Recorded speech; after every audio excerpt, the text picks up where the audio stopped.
Well, first of all, you're an investor, you're a businessman. Yeah. You know how to pick out talent. What do you think is the factor that like lights it up for you? You see that person and you're like, this is the person I want to invest in. What is that one thing?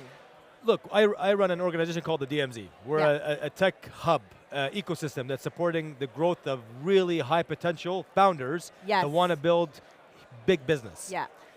So when you think about what's the main factor in helping a successful company get to where it is, it's the people behind it, ultimately. So I think for me, probably the biggest thing is going to be the ambition. Yeah. With the ambition, you kind of say, okay, I know that there's a level of ambition that exists with this founder. How would you, and this is kind of where we dig deep, how do you deal with problems? How do you solve problems? Yeah. How do you deal with conflict? How do you deal with each other?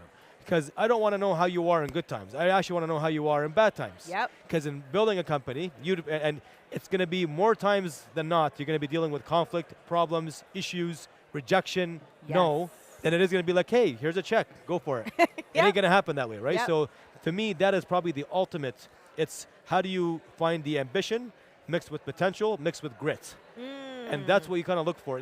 And there is no checkbox and like a paper that can actually give you all these answers. Yep.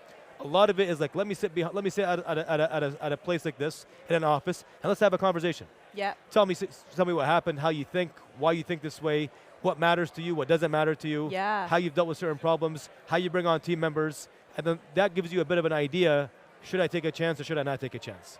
So ambition and adaptability, you are more inclined to invest in that than the actual tech idea, do you think? 10 times out of 10. Wow, yes. 10 times out of 10. And I tell you something, it's hard when you look at a company, even right now, we work with early stage companies. Yeah. Seed, pre-seed, and we're ultimately investing in potential, actually. Yeah. That's more than anything else.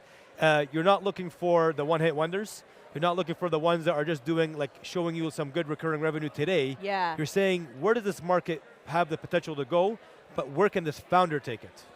And to me, if you have 10 times out of 10, you have a great team with a horrible business, I'll probably still want to bring them on and help them out.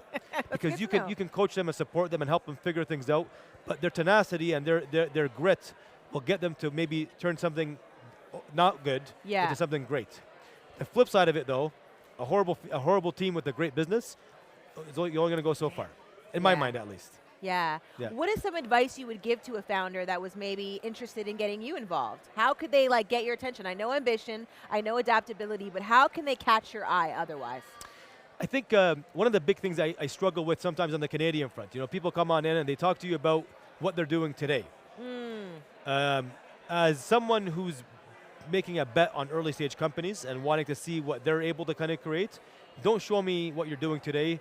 Show me how you're going to shoot for the stars. I like that. I want to know what your big dream, like your North Star is going to be. Like what is your motive? Why are you doing what you're doing? What's waking you up in the morning and making you, because it's not that you're making $10,000 off a client. That's not your motive. Yeah. That can't be. And if it is, then probably end the conversation. I want to know what's going to get you to the moon. Yes. What's driving you? What's keeping you hungry? What's keeping you awake? What's making you wake up the earliest and leaving the last? Like it's got to be something that kind of goes there. So when you're talking to someone like me, that's how you're going to capture my interest. Show me that you're going to be the hardest working guy in the room, but you're working towards something that matters, and you're the best at something that matters as well, right? Like that's what I want to see. What are some setbacks that you see when you've already invested in a founder, and you see that they're not moving the way that you expected them to move? What are some things that you notice?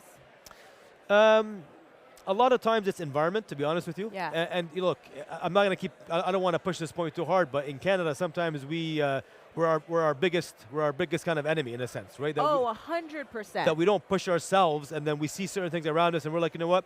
That's the benchmark. Well, why? Yeah. Like make your benchmark something that nobody can ever imagine it to be, or don't compare yourself to the person beside you. Compare yourself to the world. Like go big, think big around it. So I think it's probably the fact that we're not maybe giving ourselves enough credit for what we're able and capable of doing, number one. Number two, I'd probably say is that we surround ourselves with bad team members. One of the biggest setbacks that people hate to address is that you probably have, as a founding team, you probably didn't hire the best group around you. How do you make decisions? And I hate to put it this way, but hire fast, fire fast in a very early stage kind of startup environment. Yes. Don't settle. And don't sit on something that doesn't feel good. You got to, in many cases for a founder, it comes down to like what's your gut telling you. And you got to follow that. Yeah. You're not building a company or a business so that you can be told what to do. with all due respect. Yeah. You're the founder, you're the CEO, because now it's on you to make hard decisions. Yeah. And sometimes the biggest setback is the team that you brought on to help you, or maybe not help you at all. You know, Yeah. so that's what you got to think about. So I'll always bring my comments back to team.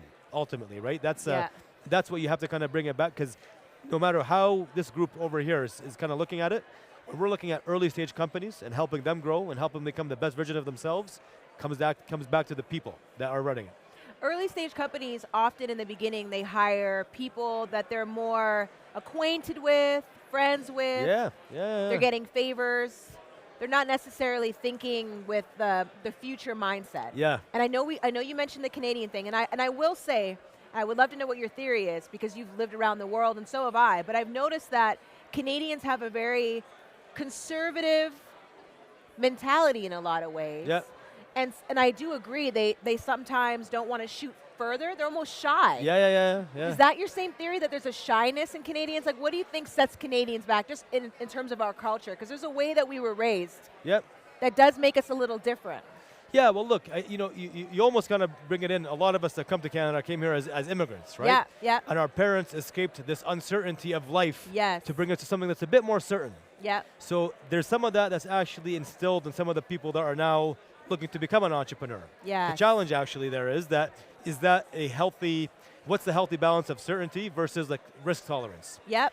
What people don't know is that Canada actually is a great place to put it all on the table. Yes. And I was having a conversation today with someone, and they were saying one of the best things you can do is be the first. Be the first.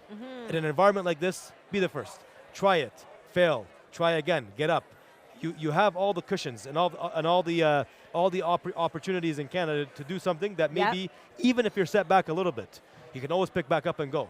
Yeah. To your point, being well-traveled and kind of seeing the world, what people don't recognize is that they don't want to deal with the level of stress and the complexities that come with building a business. Yeah. Because, oh my God, I'm dealing with the first problem, crisis. Hold on. When you travel the world, Yeah. you recognize quickly what a crisis versus a problem actually is. Yep. Problem's okay. Like, people, okay, company, a customer pulled out. Is it the end of the world? No, it isn't. Yeah, it's not. you're right. And you start to realize that everything is perspective. As long as you put your mind in it, as long as you give yourself a chance to try things out, you should be able to kind of see things in a different light. But don't limit yourself based on what your perceived kind of notion of building businesses are. Normalizing entrepreneurship was a hard task. Yeah. We've come a long way, maybe from a decade ago. True. Telling our parents, immigrant parents, that you want to be an entrepreneur was actually just a failure of a story. It was. Like, you couldn't get a job in corporate, so now you're here. That's it. That's it. Now it's like, wow, you get to create your own hours. That's it. It's your passion that's getting you up out of bed. That's it. For me, I've never had a job. I've been working since I was 13 in this industry, and I'm like, wow, it's been 22 years. Yeah. I don't take day offs. There's no yeah. such thing as like a Sunday I rest. Sunday is my creative. Yeah. I start to organize chaos. And I love that. That's my favorite thing to do for the week. One question that I'm curious about, failure often creates space for data and analytics. Correct. And people forget that failure it's not as personal as we make it. It really is an opportunity to go, oh, that didn't work. But when you're a founder and you're creating a new business, often it's really relied on your creativity and your brilliant idea. So for you as an investor, how much, if you were to compare, how much of it as a new business are you saying, oh, this is data and analytics that they're showing me versus just pure creativity? 1,000%. Look, you can never get to where you want to get to without failing. Right. No, but I don't want to mistake it. I don't want you to land at failure. Right. But failure is a form of feedback. Yeah. And the feedback you need, to your point, the data, understanding of what worked, what didn't work, will get you to the next phase. Yeah. So if you don't fail, then you're not succeeding, honest to God. That's the only way to look at it. So there needs to be that innate kind of understanding that it's okay to have this because I'm dreaming big. Yeah. I'm thinking big. Yeah. I'm doing big things. And along that journey, I will fail and I will fall. Get back up and keep going, ultimately, right? I may not go this path. I may have to zigzag my way through this one right now, and that's all good. So I think it's actually part of the questions when we look at good talent and who's building companies. How did you manage failure? Mm-hmm. How do you deal with it? And one of my favorite quotes, I'm sure you've heard of a million times, everyone has a plan until they get punched in the face. Yeah. And the punch in the face is sometimes a failure that you have to accept. and you have to maneuver around it, right? So it's part of the process. Well said. My favorite saying is never waste a good crisis. 100%. And we're going through a lot right now, I tell you that much. I'm right? like, So there's always an upside to everything. You just got to find it. that's it. That's it. It's so much fun. Like, treat it like Where's Waldo? Yeah. Like, I have to spot it. It's really chaotic, but there's something good about this somewhere. That's it. That's it. Yeah. And some of the best minds come together during these times as well. You know, call it Always. opportunistic, but hey, listen, that's what you have to do sometimes. You right? have to. You have to. You have Well, to. it was a joy talking to you. Likewise. Yeah. Thank you so much. Appreciate We had it. a time over here.